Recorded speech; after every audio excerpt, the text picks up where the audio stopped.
find great assets, find good money, hook those two things together. But to me, the marketing piece is so vital because, again, unless you're just some sort of amazing magnate that can just have people walk up and offer you 50 grand at a pop, it is going to be an important part of the business now, later, whenever. And I find that some people do miss that. First, seconds, performing, non-performing? What the f***? Note buyers, when it seems like you're in this business alone, know Chase, Robert, and the rest of their tribe are at it every week. They're bringing updates from their own note businesses as they work to find, fund, and finish deals. Follow along as they share their grassroots education with you, tuition free. If you'd like to know more about what they do and to download the entire back catalog, check out NoteMBA.com. Now, flying solo as today's host, Chase Thompson. Hey everybody, welcome to the Note MBA podcast, your home for note investing on iTunes. I am Chase Thompson, joined normally by Robert Woods. Oh, sadly, he cannot find a good internet connection in the country of Spain. In the entire country of Spain, apparently unable to find a decent internet connection at this point. So, again, I am solo, but not entirely. This week, I am with Mr. the Incredible, the Amazing, Bob Malecki. Bob, thank you so much for coming on the show with me today. Hi, Chase. Thanks for having me, and hello to everybody out there in iPod land, I guess, or the old iTunes land. Real quick, I want to give some background on Bob here. He is a professional real estate investor. He's been doing this since 2006. He's located in Kingston, Washington, which he let me know is 30 miles northwest of Seattle, which I love. He specializes in, and I love the phrasing here, he specializes in repositioning of distressed mortgage debt for both equity and cash flow. Love the way you word that, which is involved obviously in the acquisition and management of this distressed debt. He has currently raised over $11 million to build up a fairly substantial portfolio with deals from North Carolina, Tennessee, Oklahoma, Texas, and of course, the Seattle area. I love this phrasing you have here, Bob. Repositioning of distressed mortgage debt for both equity and cash flow. How did you explain to me the phrasing there? What about that do you feel really encompasses what we do and helps you explain what we do to the traditional kind of outside investor? Well, yeah, I used the word repositioning, and that kind of was inherited from, when you reposition a multifamily property, you basically renovate it and reestablish positive cash flow from the asset. So that phrase really applies to any asset. I mean, you can reposition a junky car and make it a nice car and sell it in that respect. When I explain what I do to people who maybe don't understand notes, to them it's kind of a head scratcher, a black box. And so I use the word repositioning and basically say that I renovate loans like I would renovate a house. Maybe to create it as a rental and get cash flow from the tenants. I renovate or reposition a distressed loan to get the borrowers to start repayment on their debt and resume their payments for us to get cash flow and for them to stay in their homes. So the word repositioning has really been a nice key phrase for us to use when we explain what we do. Yeah, I was going to say that seems to really help overcome that cognitive bias or the already cognitive bias they might have in correlation with that being a great term, right? With regards to maybe what they've done before in the past within the real estate space. And if not, it gives you a really great opportunity to educate, right? Which then endears yourself to your audience, which is great, right? I love that use of language to kind of overcome those cognitive positions that people might have, especially for our space where they really lose themselves sometimes in the, especially new investors when it comes to explaining what it is that we do. Or people that just sometimes aren't that bright when it comes to explaining what it is that we do. Being able to have those that phrasing there is really, really helpful. So how did you come about your introduction into the space? Now, I know it says here, obviously, real estate investor since 2006, but not everybody obviously starts in notes. It's kind of a smaller niche, obviously, from a real estate investing perspective. How did you come into notes specifically, the distressed asset side of it specifically? Well, since, in 2006 or 7, I started the traditional route. I was buying rentals. We still own some of the rentals we bought back then. I then got into flipping. I've been flipping homes in the Seattle area. Then we bought some rentals in Tennessee. So I kind of traversed my way through the traditional real estate investor learning curve.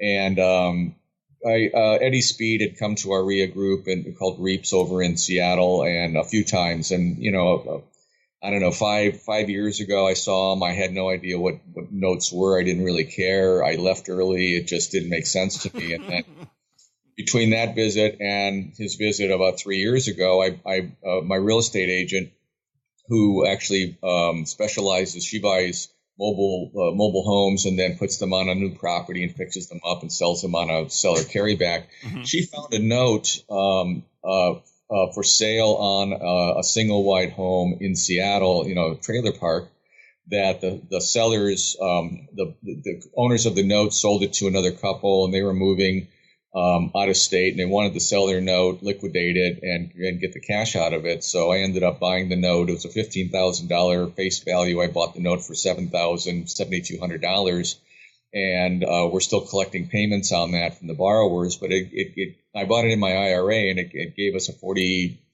return on our money annualized. And I went, wait a minute, this is very cool.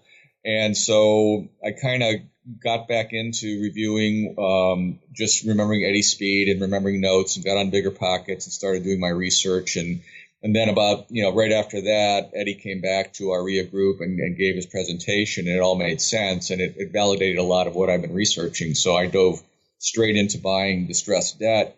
My first note was actually a second position note behind a performing first, and I ended up negotiating with the homeowners. It was a $100,000 UPB on the note. I bought it for 15, and long story short, I ended up taking a payoff of 25,000 on it, and after some legal fees, I made about a 68% return on my money in 8 months. So it was a learning lesson for me, in that I realized I did not want to buy second position debt. I really wanted to work with first position debt, just because there was more control and more ability for due diligence to know most, if not all, of the parameters of that note. Whereas in second position, you can get blindsided by various aspects of unknown information on the first position lender that you can't find out unless you talk to the borrower. So anyway, that got me into buying first position debt. Started to buy that into our IRA. We had 4 rentals in Memphis, Tennessee. We sold 2 of those for cash. We sold the other 2 to other investors and took back seller carryback notes on those.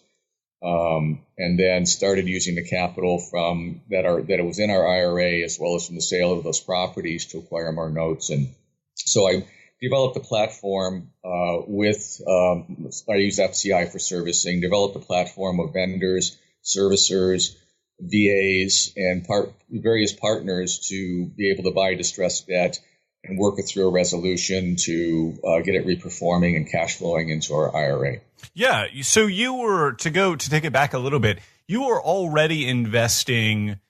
You were already living up in that kind of Seattle area, and you had those rentals in Tennessee. Was that from like a previous stay over there, or were you already kind of like out of state landlording, as it were?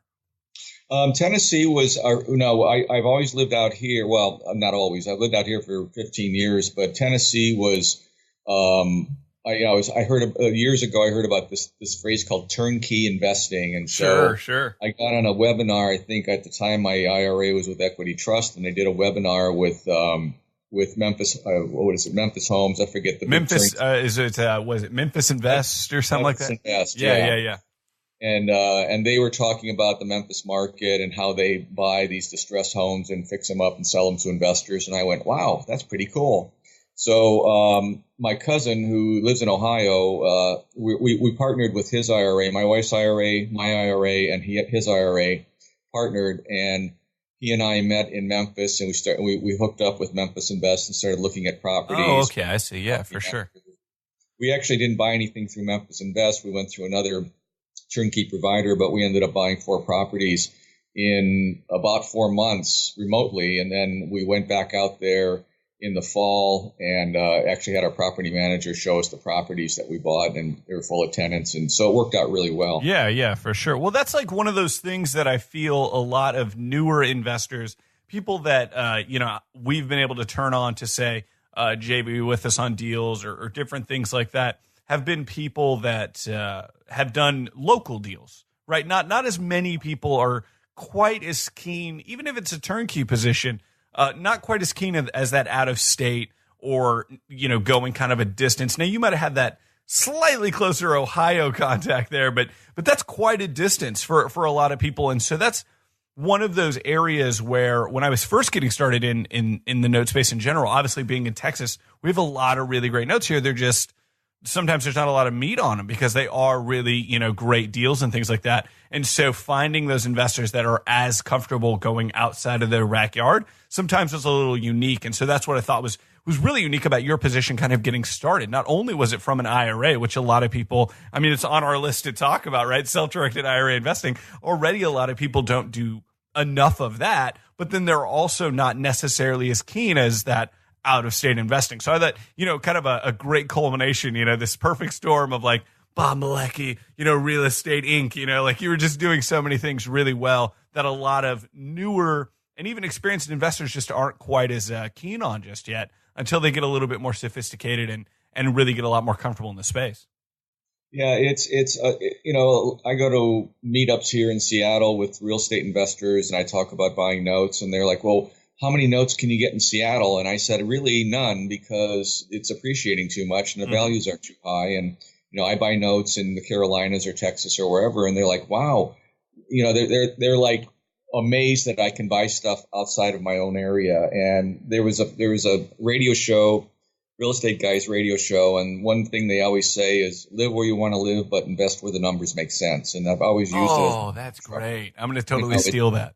Yeah, it's just you've got to go where you can make money in a market, and with the internet, and phones and Skype. And the systems you were talking about, the relationships, right? Getting set up with FCI, getting set up if you've got someone like a Property Masters, right, to winterize or get a home set for you, whatever the case may be. But getting these systems in place, attorneys, agents, all these types of things. It has become a whole. I can't imagine doing this, in the 80s or so. Like it would be such a different game at this point, trying to manage a business this decentralized in this way, for sure. No, I totally agree with you. Yeah, it's really, and I come from an internet background. I was a website developer. I owned an ISP company for I still own it, but the peak of it was about 5 years between 1998 and 2004. So I was very comfortable with the online aspects of it, and Memphis, investing in Memphis properties and doing it long distance and developing systems that I could use to contact vendors and get assurances from the people that are doing the work on my properties and so forth. I've just learned to get very comfortable with remote investing. And obviously, if things go really sideways, you can always jump on a plane and go out there and get things done. We love to talk about that all the time. Just, if you got to hop on a plane, you got to hop on a plane, no doubt. To segue a little bit, we were talking a little bit kind of pre-recording about one of the things that, what was one of the areas that you feel like maybe is underserved or like not a ton of people talk about. We've already touched base on it a couple times, but it's this idea of investing in your self-directed IRA. You had mentioned that you've been speaking at a few self-directed IRA company events and different things like that. What is it about that self-directed IRA space? I even mentioned, at the same time that during this kind of past 2 months of acquisition rounds that we've been doing, I want to say over half, if not a little bit more than that, has been, jamming through self-directed IRA funds, has funded a tremendous amount of acquisitions for us. What is it about that space that makes it so great, so unique, so fantastic, and yet kind of still really unknown? Well, it's one thing personally for me, and I think for anybody who's got a Roth IRA, which is where you take post-tax money and put it into your IRA. All your profits are untaxed when you withdraw it at retirement, which is great, because who knows what the tax rate's going to be in 5, 10, 20 years or whatever. But also, as you've probably mentioned on previous shows, the income from interest on a note there's no tax deductions. Like when you own a rental, you have depreciation, you have expenses. On a note, there's no tax sheltering outside of an IRA. So having notes in your IRA and collecting that income tax-free or at least tax-deferred is it's an ideal asset for an IRA in my mind, because you don't have to worry about the tax liability, especially in a Roth account.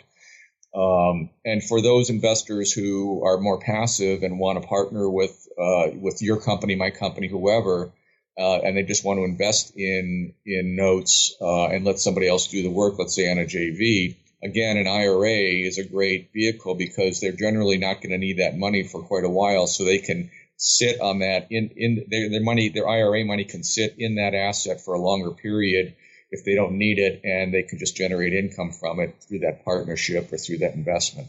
Yeah, we just had a situation where somebody wanted to cash out of a deal, and kind of how the money was distributed in this particular deal, it would have made infinitely more sense for them to sit in it for a year plus, because the return was so much higher than necessarily having to cash out, sell it, do these other types of things.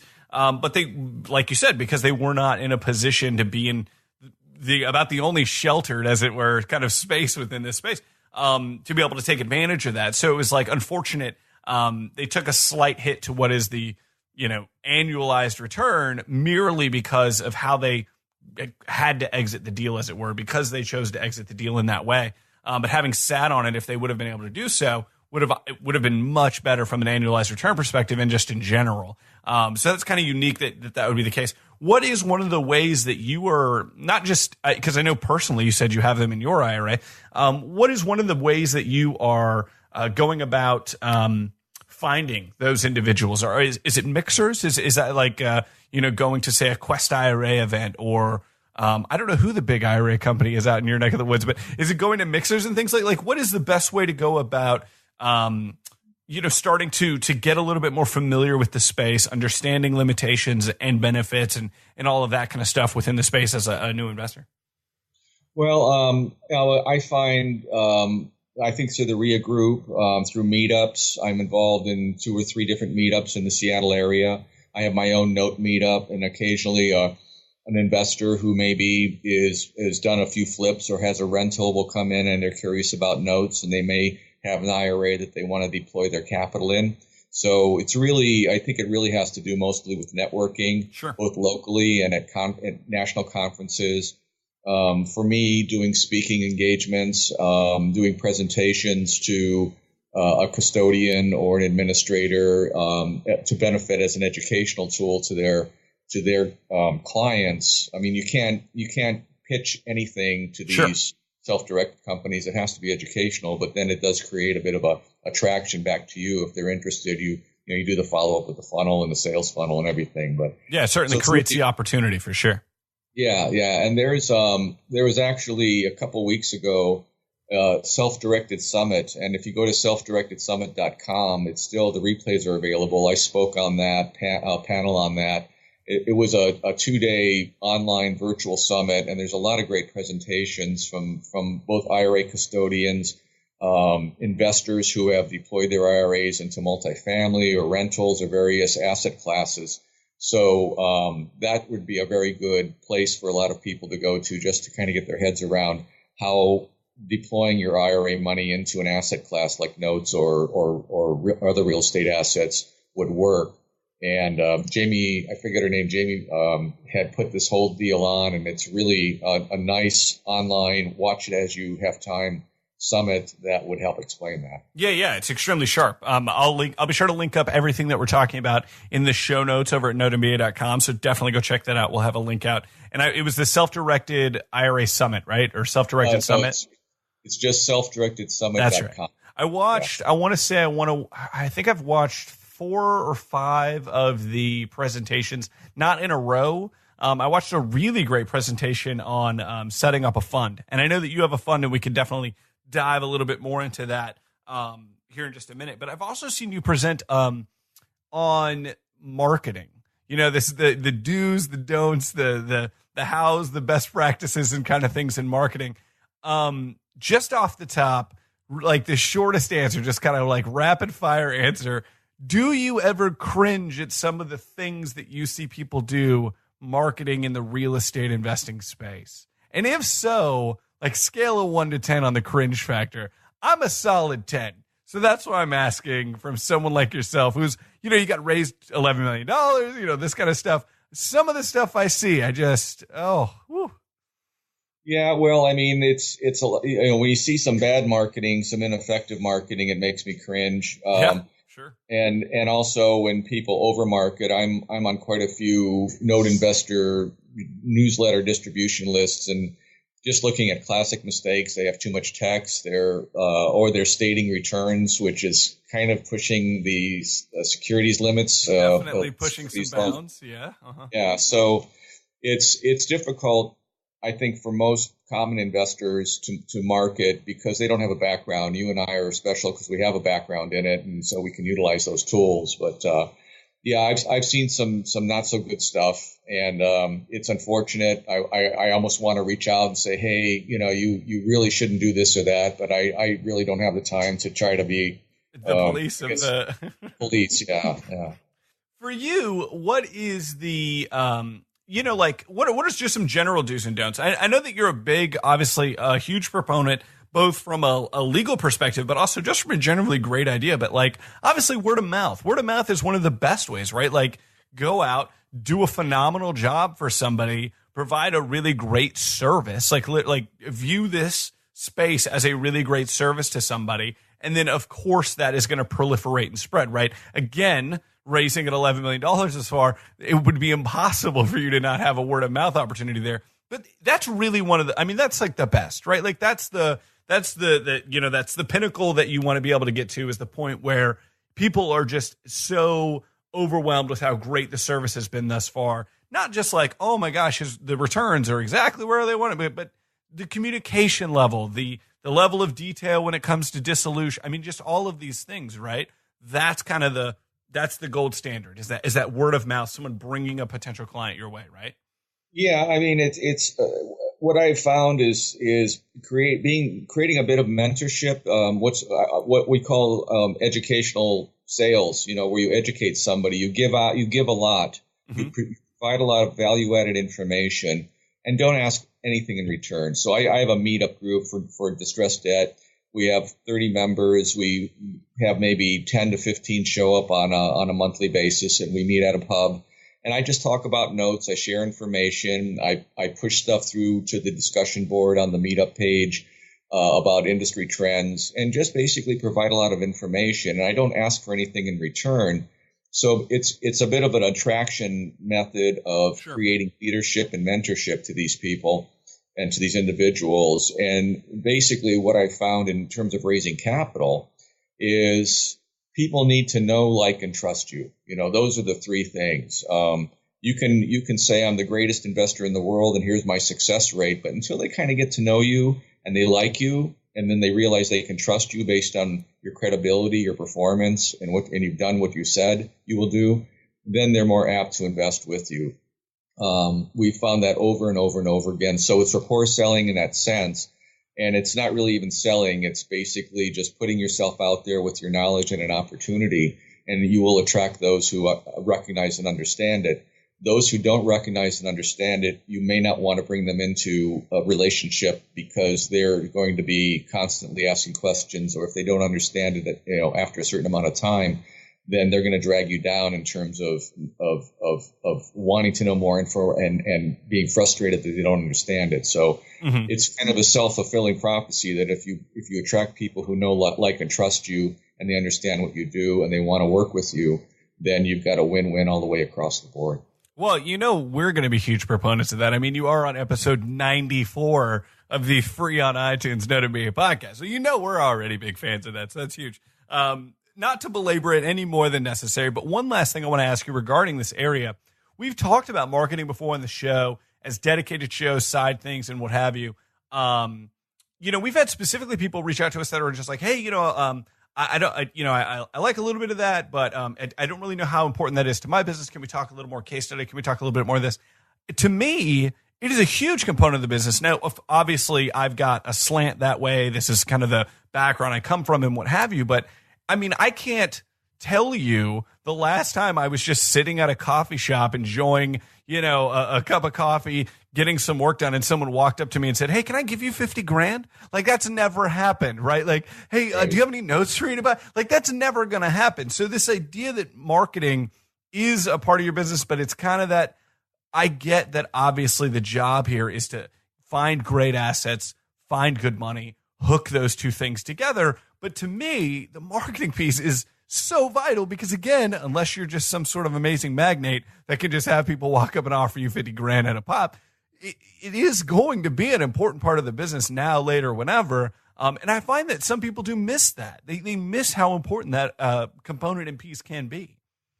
Yeah, it can be. And I think one of the reasons why is that we all have to get involved in operations. We have to set up, all the operations to buy and manage notes and so forth and so on. So trying to do everything as one entity or as one person can be overwhelming. I'm a full-time investor, so it's easier for me. But those people who are maybe working and trying to do this on the side with a full-time job, that gets really difficult to not only cover operations, but also look at marketing. How do you handle sales? How do you close a deal? How do you bring in an investor? How do you do a JV?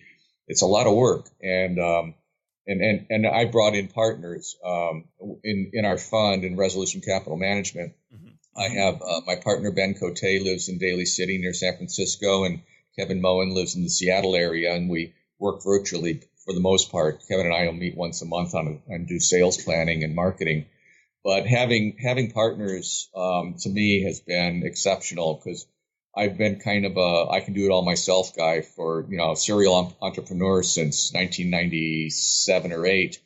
And finding the right partners is a challenge. But when you do find the right partners who have skills that offset what you do and complement what you do, it can really work well. Ben's a great underwriter, and he's a good analyst. He's a financial guy.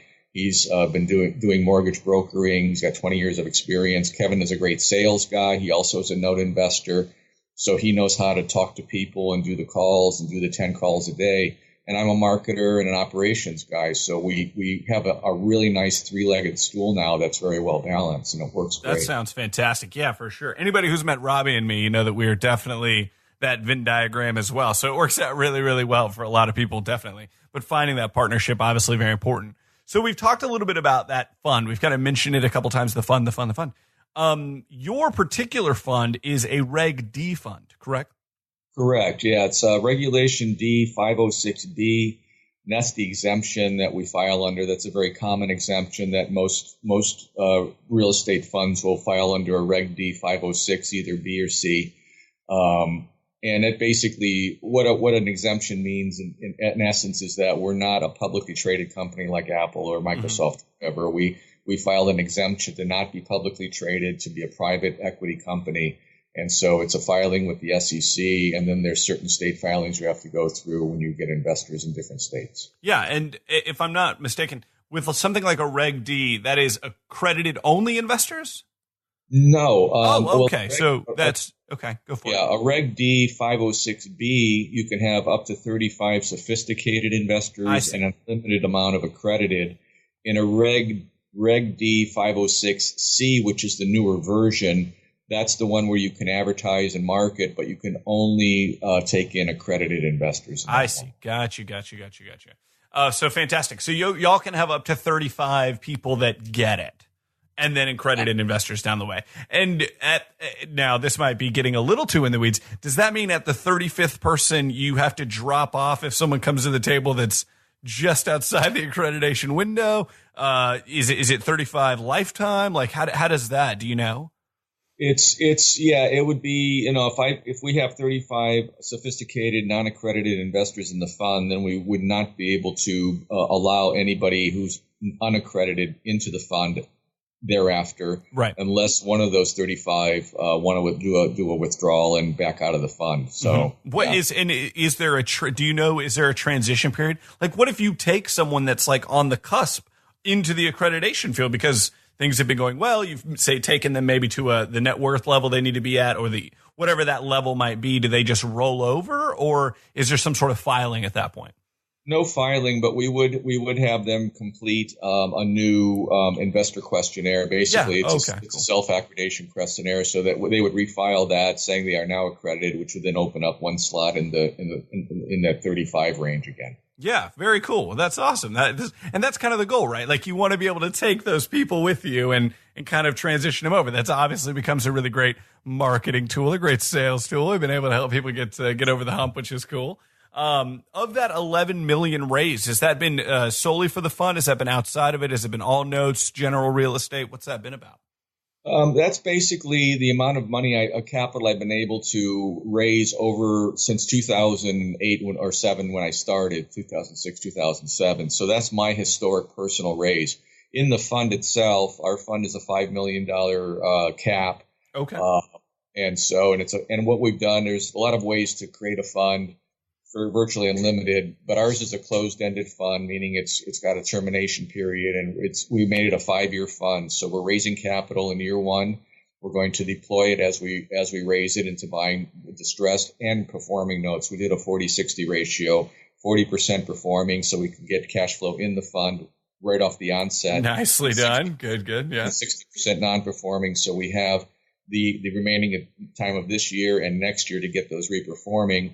And so I did a pro forma financial analysis, and basically what I'm looking at is years 3, 4, and 5 are going to be the cash flow years, and in year 5, then we liquidate all those assets, pay back our investors' capital, and over that 5-year period, we're giving them a preferred return and a portion of the profit splits as well. Mm-hmm. But the 5th year is really where we take those reperforming assets, liquidate them at a higher price than we paid for them, and our investors will get a higher share of the profits at that point because we're liquidating the entire portfolio. Yeah, liquidate the whole thing. Fascinating. Why have such a short, now maybe this is, again, diving very deep into the weeds. Why 5 years? Why not a 10? Why not an ongoing? What's the benefits, the analysis? How does that work?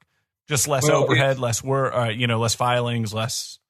Yeah, it's basically one reason we started this fund and did it this way is to create a track record fund so that we could maybe next year start fund number 2 and make that a $20 million raise with all open netted with no limitations. I see. But also this, in terms of our potential economic cycles of recession and so forth. It creates a limit so that we can exit out at year 5, and our investors know that we are going to get them out of that in a short period. Now, it doesn't mean we can't go to all of our investors in the 5th year and say, sure. We're killing it. We're cash flowing. Do you guys want to just keep it going for another year and get a vote? But right now, the way the PPM is written, we're telling our investors, look, our lifespan for this fund is 5 years, and we're going to end it in 5 years unless we all decide not to. So that's very cool. That makes sense for sure.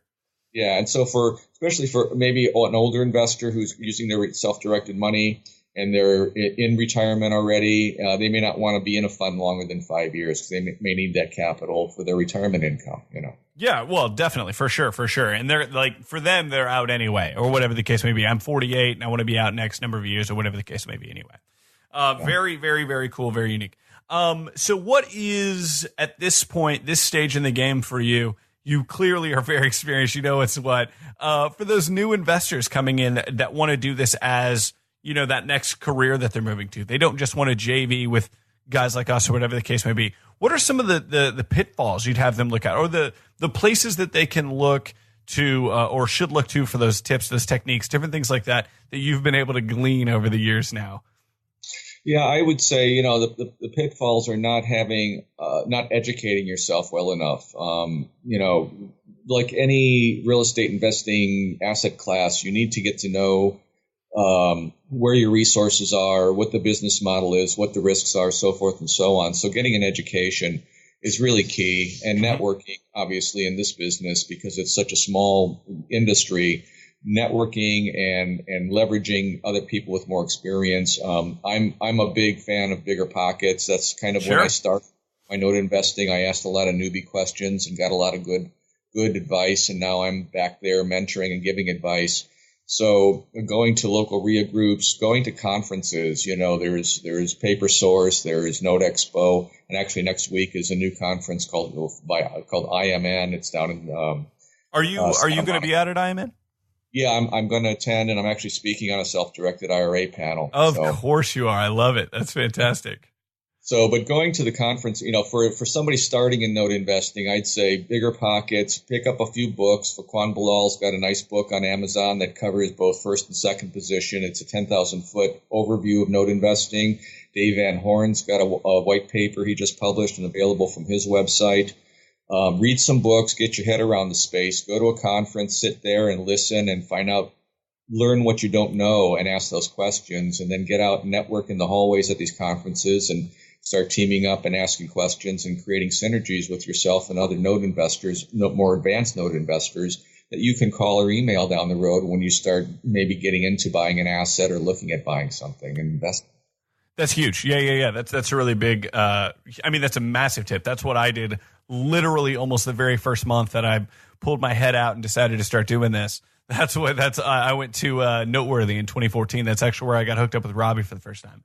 Okay. Yeah, so very few people know that. So there you go. And it was actually my first time in Vegas, which again was an interesting time in and of itself. So that's great. Really quickly, I am a huge proponent of bigger pockets. I feel like I'm one of the few people in the note space that really does enjoy bigger pockets. I really do. I think it's an amazing resource.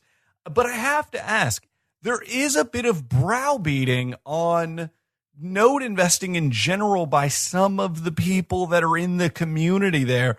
Obviously, this is a different space than, say, the traditional kind of real estate investing stuff.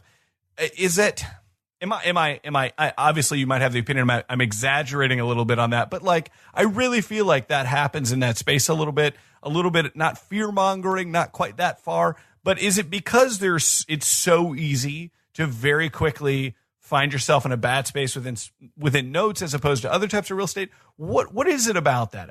Am I overstating? I really feel like it's a little strange over there sometimes.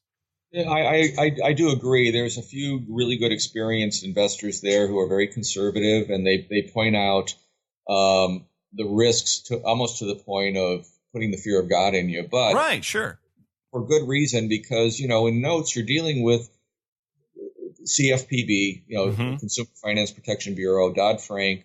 So you're dealing with a lot of federal regulations that if you make a critical mistake and it goes to a lawsuit or court or whatever with the borrower, you could really hurt yourself and your business.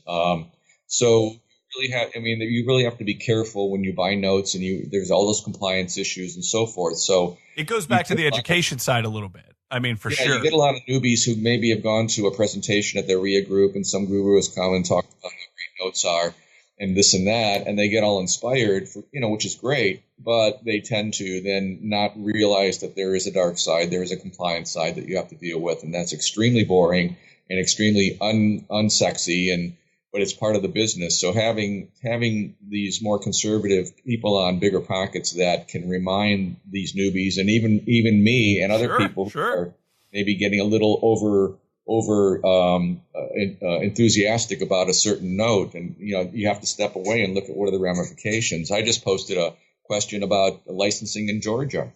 Oh yeah, for sure. Notes in Georgia, but they require a license if you buy notes. And I saw a presentation by Sabrina Allen a few weeks ago, and she was talking about somebody who owned a bunch of notes in Georgia and got a call from the attorney general and got fined because they weren't licensed. So I was like, wow, before I buy any notes in Georgia, I better figure this out. So I posted something there and got some input. But it's so it really is, I think, the note space, especially on bigger pockets, having those kind of watchdog contributors is a great asset for that discussion board, because if those people weren't there, somebody could really shoot themselves in the foot down the road. Yeah, I feel like it's right. It's like it's good in two ways. Number one, it at the very least plays to the other side of the coin, right? Like, notes are amazing. It's the best thing since sliced bread. And then you're like, oh, but there's also these things. And then at the other side, sometimes it's so great and conservative that it might scare off a potential person that would be competition. So I love that. I love it. It's good on both sides. It's wonderful. No, I think it's delightful. I think I just didn't know if I was alone in the camp that sometimes it can be a little over the top, but I definitely get and understand why it's extremely important to make sure you're doing all the right things within your business for sure. As far as all that's concerned, for sure. Bob, is there anything else you would like to stress to the Node MBA community? This is like obviously wide open. Any ask that you have for anyone in the community? Obviously, if they're at IMN, maybe come by, say hi, come to watch your panel. Anything like that you have for them? I mean, just show up at these conferences. It's not cheap. You have to fly in, but all these conferences are there. They're the place where you will meet asset managers and create those synergies and the networking you need. I work from home. I live out in the country. It's rural. I live in a cave, so to speak. And so getting out and about, I found, has been networking locally. Go to our RIA group, see if there is a meetup in your area for note investing, or start your own if you are already an investor, and start creating those synergies, because this business is so relationship based. And I went to a meetup last night, and the guy says, "Well, how do I find notes?" And I said, "Well, it's relationships. You've got to go to these conferences or get on forums and find asset managers who have tapes, who have quality products, and can send you those opportunities. You can't just go shopping at Kmart for them." And of course, there are some online sites like FCI Exchange, but it's really getting those relationships built that are the most important. So I encourage everybody to get out and create relationships and come to these conferences and meet some of these people like myself and other asset managers. Definitely, for sure. Well, thank you so much, Bob, for coming on this show. You are one of the OG, one of the original long-standing listeners to the show. I still remember getting an email from you in the very beginning. I appreciate you so much for kind of continued support of the show and being one of the first people to check us out and give us feedback on the show. And even though you live in a cave, your internet's been perfectly good this whole interview. So it's been delightful and super fun. So. Yeah, living in a cave, but I've got Comcast high speed, and I also there you go. have satellite. That's all you need nowadays, right? That's all you got to have. So there you go. That and a 7 kilowatt generator, and that's all we need. Oh my goodness, I love it. Thank you so much, Rob, and thank you everybody for checking out the Node MBA podcast this week. If you have not already, be sure to head over to iTunes, give us a rating, give us a review, and subscribe. And as always, be sure to tell 5 other real estate investors this week about the Node MBA podcast. Catch you guys next week. Thank you so much.